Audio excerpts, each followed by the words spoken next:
మన ప్రభువును రక్షకుడైన యేసుక్రీస్తు ప్రశస్తమైనటువంటి నామములో అందరికీ వందనాలు. ఈరోజు ఒక వ్యక్తి గురించి ఈ బైబిల్ స్టడీలో మనము దేవుని వాక్యంలో నుండి తెలుసుకుంటాము. అబ్రహాము అనే ఈ యొక్క వ్యక్తి గురించి, అతడు ప్రభువుని వెంబడించే విధానము, ప్రభు పిలుపుకు లోబడే విధానము, జీవిత విధానము, ఈ విషయాలని పరిశుద్ధ గ్రంథంలో నుండి ఈరోజు క్లుప్తంగా తెలుసుకోవడానికి ప్రయత్నం చేస్తాం. అబ్రహాము అనేసరికి తెలియని వ్యక్తి అంటూ ఉండరు. ఇటువైపు ముస్లిమ్స్కి అబ్రహాము పరిచయము, క్రైస్తవులకు పరిచయము, ఇంకో మాటలు చెప్పాలంటే హైందవులు కూడా అబ్రహాము గురించి కొంతమందికి పరిచయం ఉంది. బైబిల్ అంతా తెలియకపోయినా మీ బైబిల్లో అబ్రహాం అనే ఒక వ్యక్తి ఉన్నాడంట కదా అని ప్రస్తావించినటువంటి సందర్భాలు ఉన్నాయి. కనుక అబ్రహాం యొక్క జీవితం గురించి మనము దేవుని వాక్యంలో చూడగలిగితే, దేవుడు అతన్ని ఎలా ఏర్పాటు చేసుకున్నాడు, ఎలా పిలుచుకున్నాడు. ముందుగా అబ్రహాం యొక్క వ్యక్తిగత జీవితం గురించి ఈరోజు మనం తెలుసుకుంటాము. ముందున్నటువంటి బైబిల్ స్టడీలో అబ్రహాం యొక్క కుటుంబము, ఇలా అనేక సంగతుల గురించి మనము ధ్యానం చేస్తాం. అబ్రహాము అని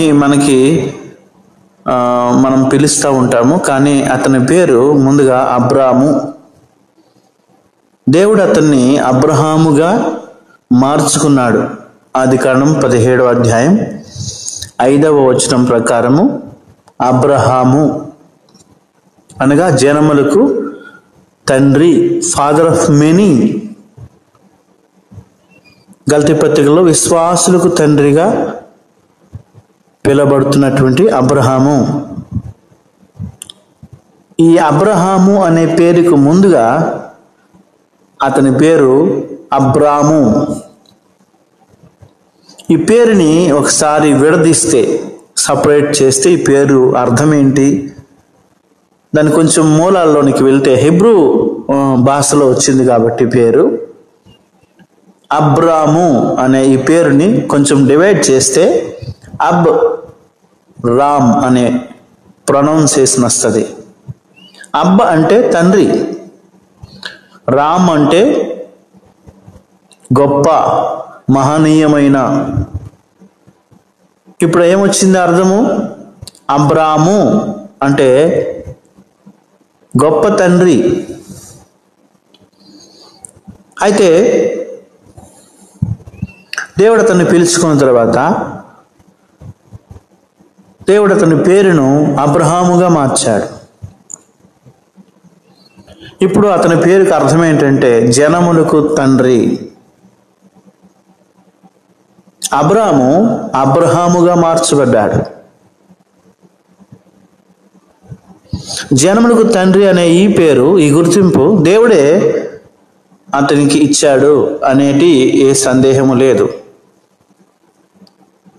దేవుని వాక్యం నుండి రోమిలికి రాసిన పత్రిక 4వ అధ్యాయము 12వ వచనం కనుక చూడగలిగితే, book of Romans chapter 4 and verse 12. రోమిలికి రాసిన పత్రిక 4:12 వచనం.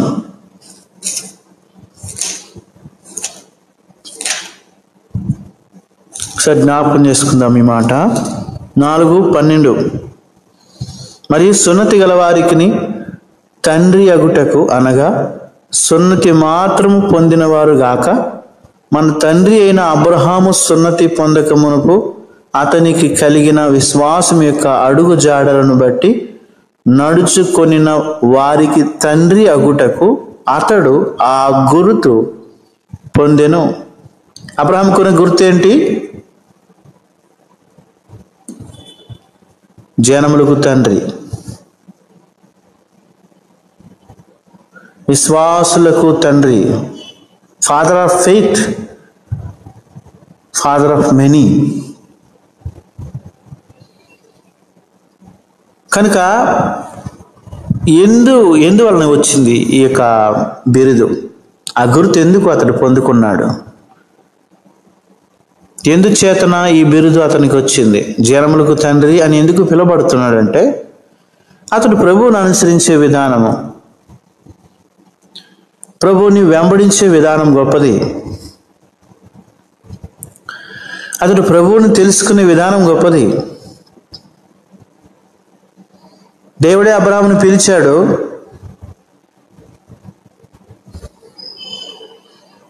అది గమనించినటువంటి అబ్రాహాము ఆ పిలుపుకు లోబడి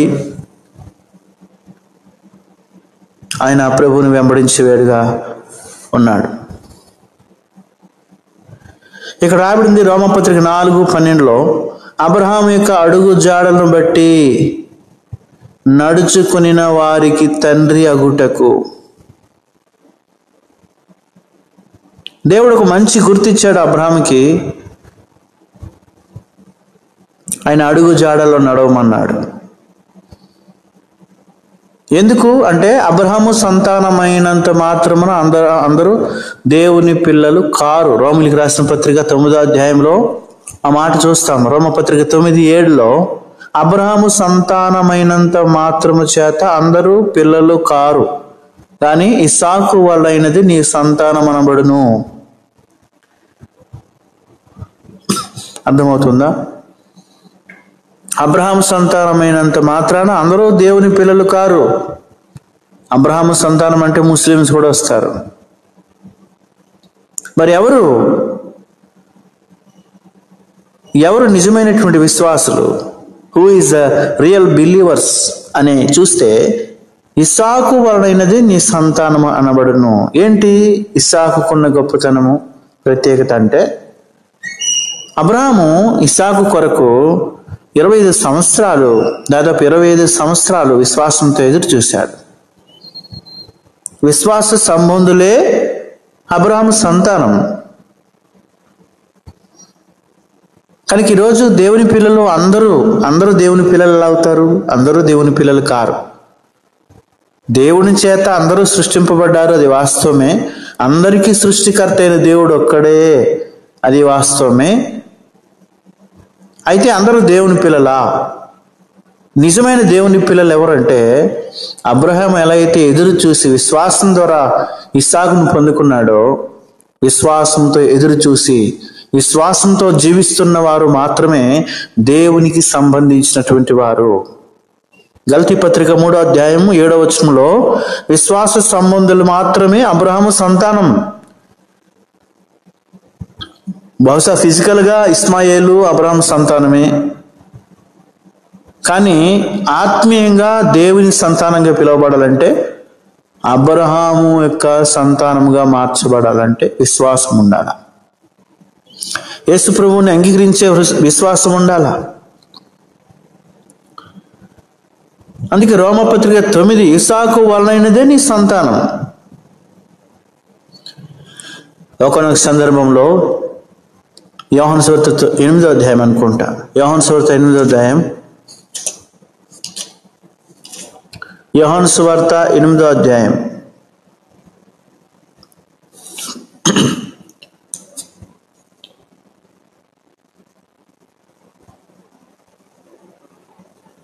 39వ వచనం.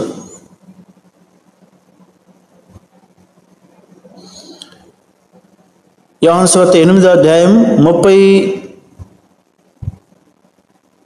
37వ వచనం. మీరు అబ్రహాము సంతానమని నాకు తెలియను, అయినను మీలో నా వాక్యమునకు చోటు లేదు గనుక నన్ను చంప వెతుకుచున్నారు.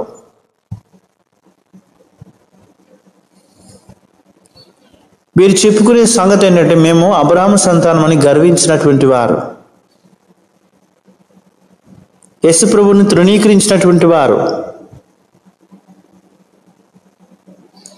యూదులు యేసు ప్రభువుని తృణీకరించారు. మా తండ్రి అబ్రహాము అని అంటున్నారు. అప్పుడు యేసుక్రీస్తు వారు చెప్పినటువంటి మాట, మీరు అబ్రహాము సంతానమే, అయితే మీలో నా వాక్యానికి చోటు లేదు, అందుకే మీరు నన్ను చంపాలని చూస్తున్నారు. ఇంకొక మాట యోహాను సువార్త 8:39, అందుకు వారు ఆయనతో, మా తండ్రి అబ్రహామునిరి. అప్పుడు యేసుక్రీస్తు వారు చెప్పిన మాట, మీరు అబ్రహాము పిల్లలైతే అబ్రహాము చేసిన క్రియలు చేతురు. మీరు అబ్రహాము సంతానం అయితే, అబ్రహాము పిల్లలైతే అబ్రహాము చేసిన క్రియలు మీలో ఉండాలి కదా. అబ్రహాముకున్న విశ్వాసం ఉండాలి కదా. అబ్రహాము కూడా నా అడుగు జాడలు నడిచాడు కదా. అబ్రహాము కూడా భక్తిగా జీవించాడు కదా. విశ్వాసంను బట్టి పిలుపుకు లోబడ్డాడు కదా. నా మాట విన్నాడు కదా. మరి అటువంటి క్రియలు మీలో ఎందుకు కనిపించట్లేదు? ఈరోజు ఎవరు దేవుని పిల్లలు? అందుకే చెప్పాను రోమా 8:7, అబ్రహాము సంతానమైనంత మాత్రము చేత అందరూ దేవుని పిల్లలు, అందరూ పిల్లలు కారు, ఇస్సాకు వలన అయినదే సంతానం, నీ సంతానం అనబడుతుంది. ఈరోజు అబ్రహాముని దేవుడు ఆశీర్వదించాడు, జనములకు తండ్రిగా చేశాడు. ఫాదర్ ఆఫ్ ఫెయిత్ అని మనం పిలుస్తాము. కారణం ఏంటంటే అబ్రహాము విశ్వాసంతో జీవించాడు, లోబడ్డాడు. అందుకే ఆ గొప్పతనము, ఆ పేరు, ఆ గుర్తు అతడు పొందుకున్నాడు. ఈరోజు మన జీవితంలో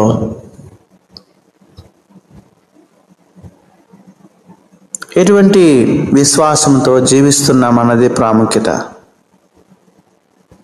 సరే, అబ్రహాం ఎలా జీవించాడు ప్రభువు కొరకు? అబ్రహాము జీవితంలో మొట్టమొదటి మెట్టు ప్రభువు కొరకు విడిచిపెట్టే విధానం. ప్రభువు కొరకు అబ్రహాం విడిచిపెట్టాడు. ఏం విడిచిపెట్టాడు? ఆదికాండం 12:1-3 దేశమును విడిచిపెట్టాడు, బంధువులు విడిచిపెట్టాడు, తండ్రి ఇంటిని విడిచిపెట్టాడు.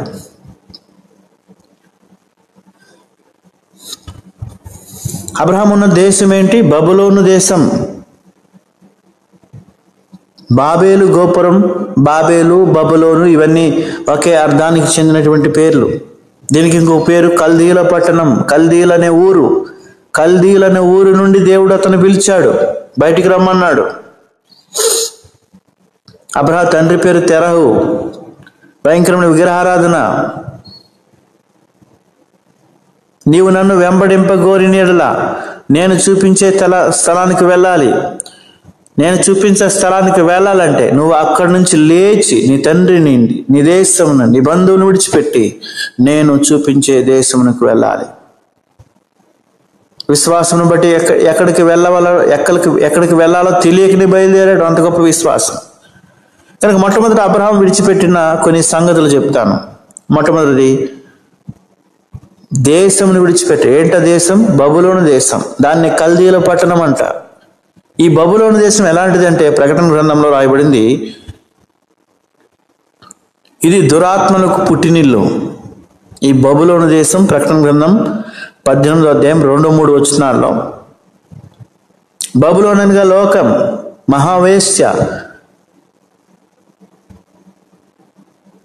ఈ లోకాన్ని విడిచిపెట్టి, ఈ లోక సంబంధమైనటువంటి వాటిని విడిచిపెట్టి ప్రభువుని వెంబడించాలి. మొట్టమొదట దేశంను విడిచిపెట్టాడు, బబులోను దేశం. బబులోను అనగా గందరగోళం. తన పాప జీవితంను విడిచిపెట్టాడు, దేశంను విడిచిపెట్టాడు అనగా. రెండోది బంధువులు విడిచిపెట్టాడు. మూడోది తండ్రి ఇంటిని కూడా విడిచిపెట్టాడు. ఇర్మియా గ్రంథంలో బబులోనుని విడిచిరండి, మీ ప్రాణములు కాపాడుకోండి అంటాడు. ఇర్మియా 51:6 బబులోను నుండి పారిపోండి, నీ ప్రాణం దక్కించుకున్నట్లుగా బబులోను నుండి పారిపోండి. యేసు ప్రభువుని వెంబడించినారు వారు, ప్రభువుని అంగీకరించినటువంటి వారు బబులోని పాపమును విడిచిపెట్టాలి, లోకమును విడిచిపెట్టాలి. కొన్నిసార్లు మనం విడిచిపెట్టలేం, ప్రభువే సహాయం చేస్తాడు. అబ్రహామును దేవుడే అవతల నుండి యువతలకు తీసుకొచ్చాడు. కల్దీలనే ఊరు నుండి యువతలకి నడిపించాడు. ఆదికాండం 15:7 ప్రకారం ఈ ప్రాంతానికి నడిపించినాడు. కారణం ఏంటంటే దేవుడు అబ్రహాముని ఒక ప్రత్యేకమైన జనాంగముగా ఆదికాండం 12 వాగ్దానం చేస్తున్నాడు. నేను నిన్ను ఆశీర్వదిస్తానన్నాడు, నిన్ను గొప్ప జనముగా చేస్తానన్నాడు. అవన్నీ నెరవేర్చబడాలంటే అబ్రహాము దేవుని పిలుపుకు లోబడాలి. అందుకే దేశమును, బంధువును, తండ్రి ఇంటిని విడిచిపెట్టాడు. ఇది మొదటి భాగం. రెండవది, లోతును కూడా విడిచిపెట్టాడు. ఆదికాండం 13:11 ప్రకారము లోతునికి విడిచిపెట్టినట్లుగా మనం చూడొచ్చు. లోతు అనగా అర్థము ముసుగు.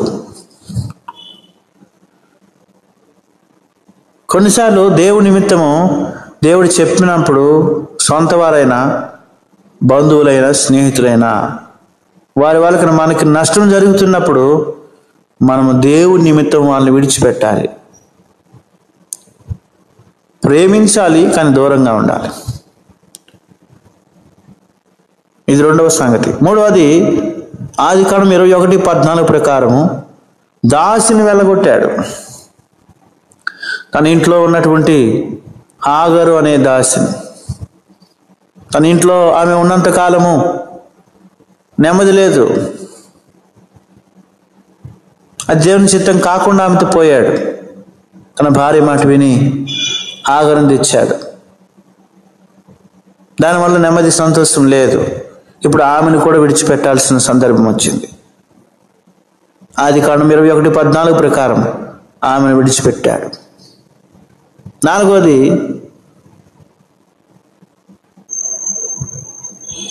తన కుమారుడిని ఇస్సాకును కూడా వదులుకోవడానికి ఇష్టపడ్డాడు. ఆదికాండం 22:2-9-12 ప్రకారం.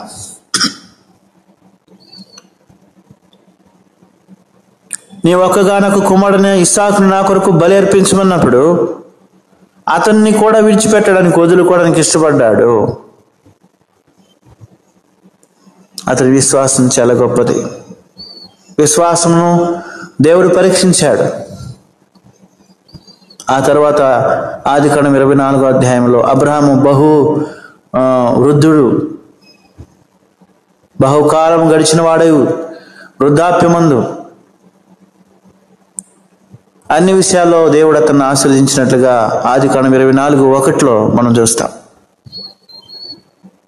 కనుక ఇంత విడిచిపెట్టాడు, ప్రభు కొరకు ప్రత్యేకమైన జీవితం జీవించాడు, ప్రపంచంలోనే ఒక మంచి స్థానాన్ని పొందాడు. ఏంటి ఆ స్థానం అంటే ఫాదర్ ఆఫ్ ఫెయిత్, విశ్వాసులకు తండ్రి, జనములకు తండ్రి. కనుక ఈరోజు మనం నేర్చుకోవాల్సినటువంటి పాఠం ఏంటంటే అబ్రహాం విడిచిపెట్టాడు, ప్రత్యేకంగా ఉన్నాడు, ప్రభు పిలుపుకు లోబడ్డాడు, విధేయత చూపించాడు, విశ్వాసంతో జీవించాడు. అందుకే అతనికి ఆ గుర్తు పొందాడు. ఈరోజు మనం విడిచిపెట్టాల్సింది కొన్ని ఉన్నాయి.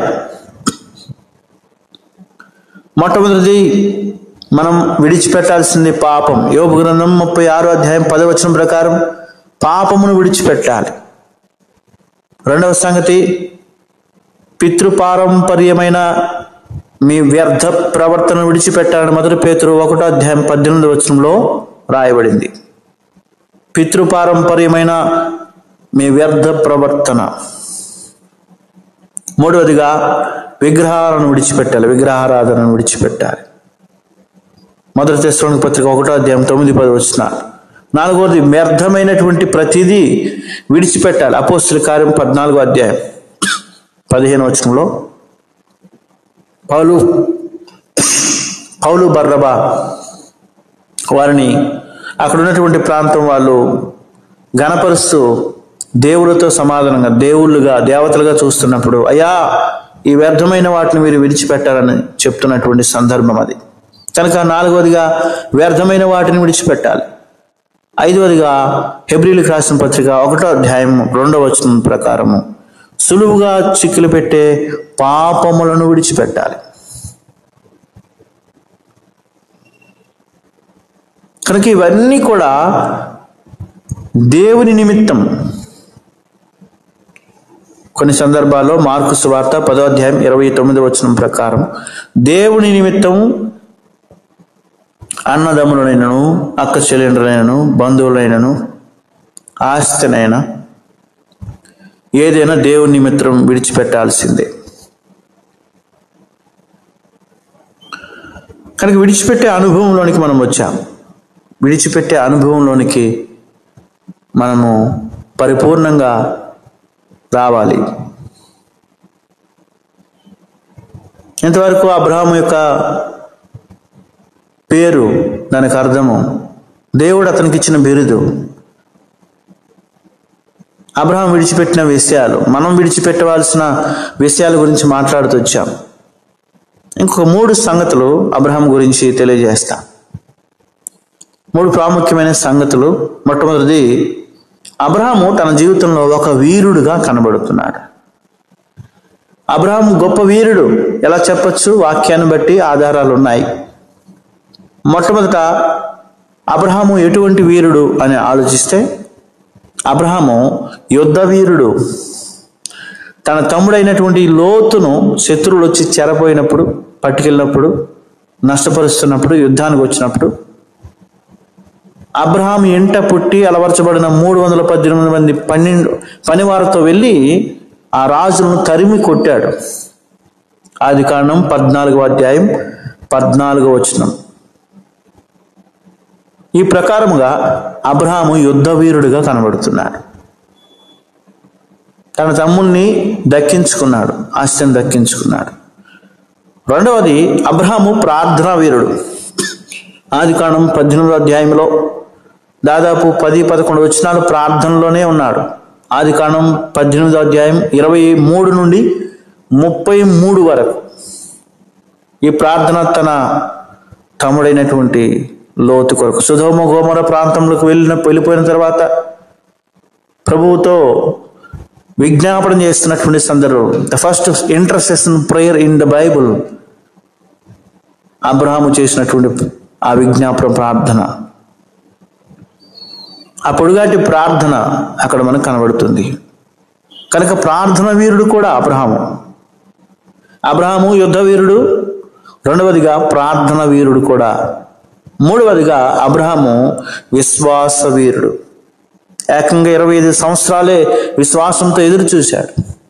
విశ్వాసంతో దేవుడు ఎక్కడికి వెళ్ళాలో ఆ స్థలము చెప్పకపోయినా బయలుదేరి వెళ్ళిపోయాడు. గొప్ప విశ్వాసం. హెబ్రీయులకు రాసిన పత్రిక 11వ అధ్యాయం 17వ వచనం ప్రకారం అబ్రహాము విశ్వాస వీరుడు.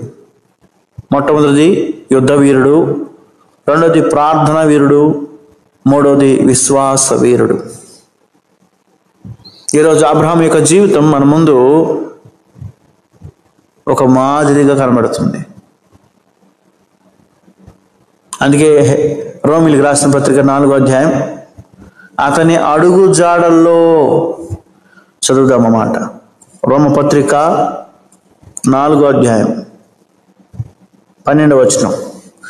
మరియు సున్నతి గల వారికి తండ్రి ఏటకు, అనగా సున్నతి మాత్రం పొందినవారు కాక మన తండ్రి అయిన అబ్రహాము సున్నతి పొందకమునుపు అతనికి కలిగిన విశ్వాసం యొక్క అడుగు జాడలను బట్టి నడుచుకొనిన వారికి తండ్రి అగుటకు అతడు ఆ గుర్తు పొందెను. ఈరోజు అబ్రహాముకున్న గుర్తు జనములకు తండ్రి. ఎంత గొప్ప దేవుడు!